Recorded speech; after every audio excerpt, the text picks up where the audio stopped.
You're listening to The World at 8 with Lynn Mozart. The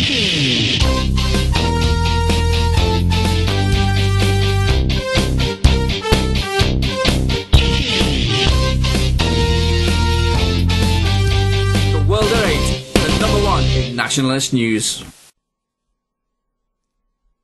Highlights of the news today, Monday, the 23rd of January. The Labour Party has spoken out in anger at the Conservative Party for letting the cat out of the bag and informing the British public about the 371,000 immigrants claiming benefits. The latest reports show that the human rights laws are stopping immigrants from being deported from Britain. The left wing in Norway are trying to bend their immigration rules. Leaders of the Arab League who sent in monitors to the country have now come to a decision on Syria. Sri Lanka has expelled 167 Muslim preachers from its country. Thought for the day. UK News. The Labour Party has spoken out in anger at the Conservative Party for letting the cat out of the bag. Angry Labour officials have slammed down the Tories for letting the British public know about the 371,000 immigrants claiming benefits. Figures show that the immigrants in this country have come to soft-touch Britain for one thing only, and that is, surprise, surprise, our benefit system. Marxist human rights laws are stopping immigrants from being deported from Britain, the latest reports show. Only 9% of immigrants are being deported from British detention centres. Officials from the Immigration Border Control Agency have showed their anger by saying that it was the left-wing side of the Labour Party that has put the entire country in a mess with the multicultural experiment and future extermination of the indigenous British people. Euronews. The left-wing party in Norway are trying to bend immigration rules. The Norwegian Left Justice Ministry officials are promising that they would adjust the immigration rules to cover the rights of immigrants in Norway relating to their spouses and family life. 30% of Norway's population is immigrant, or to put it another way, Norway's population is infected by 30% immigration. World News. More trouble is stirring in Syria. The leaders of the Arab League who sent in monitors to the country have come to a decision on Syria. The Arab League has told Syria's leader, President Bashar al-Assad, to step down and hand the leadership over to his deputy. Not only that, but the Arab League has made a move to say that they want the deputy leader of Syria to form a unity government with the opposition. The Arab League has given the Syrian leader 2 months to comply. The Arab League, of course, consists of hardline Muslim fundamentalists who aim to take over this country as they did in Libya and Egypt. Reports in about Iran not closing the Straits of Hormuz. In a move to show its non-aggression over mounting pressure in the region, the Iranian president is mounting a step down in that area.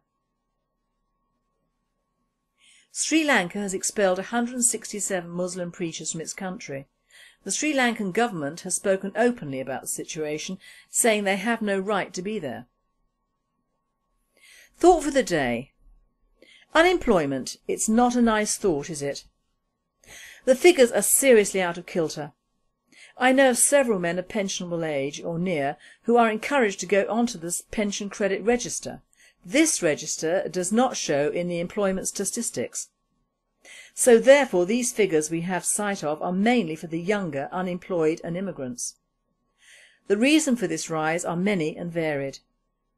True, we have many more youngsters in ethnic minorities now, but it is rare to see an Asian on the dole. They usually have strong family backing or family businesses to fall back on. Our white youths are taken from 2 sources.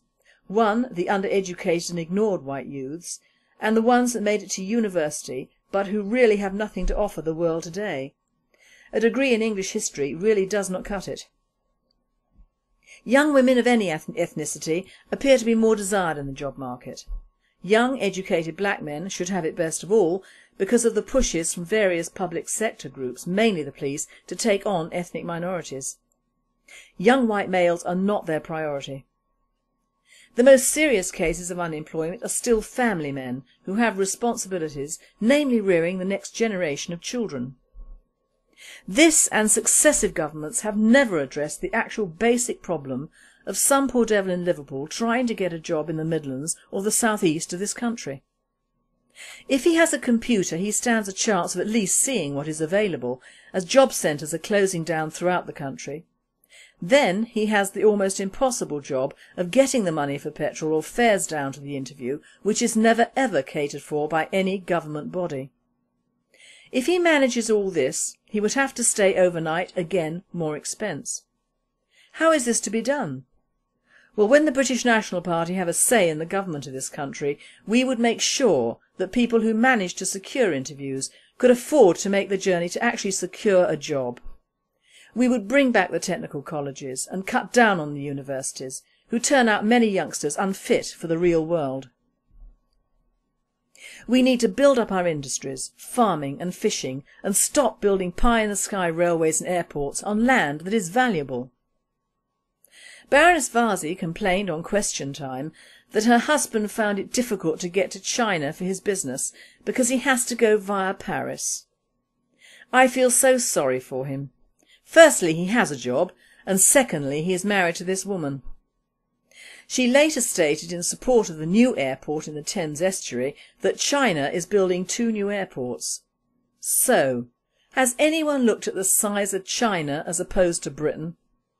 If she and her compatriots had their way, England, who has honoured her with a baronetcy and a place in Parliament, would just become a concrete jungle, so that her and her elitist colleagues could fly in and out at will. I think it is time to get these people out of government and get some realism into the Houses of Parliament. There is a big build-up for public sector jobs to be increased. Not good ideas, as these jobs are paid for by the taxpayer in higher taxes, with no real benefit to the economy. A better use of tax money would be the stimulation of the private sector. These jobs and the resulting goods produced would generate further tax income where public sector jobs would not. And finally, South Africa has stopped asylum seekers from other countries dead in their tracks. The South African government has got wise to asylum seekers taking their people's jobs and has stopped the issue of the Section 23 permit. Without this permit, the asylum seekers entering South Africa are turned away at the refugee reception offices. Like Nick Griffin, MEP, once said, "Take away the jam and the wasps won't come." One nationalist has quoted, "South Africa has started to see the light. This is nationalism. To be nationalist in Britain is not to hate others, but to love your own people more." The left-wing communists are terrified the British public catching on to the truth, so they put out a media negative, news boycott or blackout on us when we call for a nationalist train of thought from the public sector. You have been listening to The World at 8. I am Lynn Mozart and I wish you all a very good night.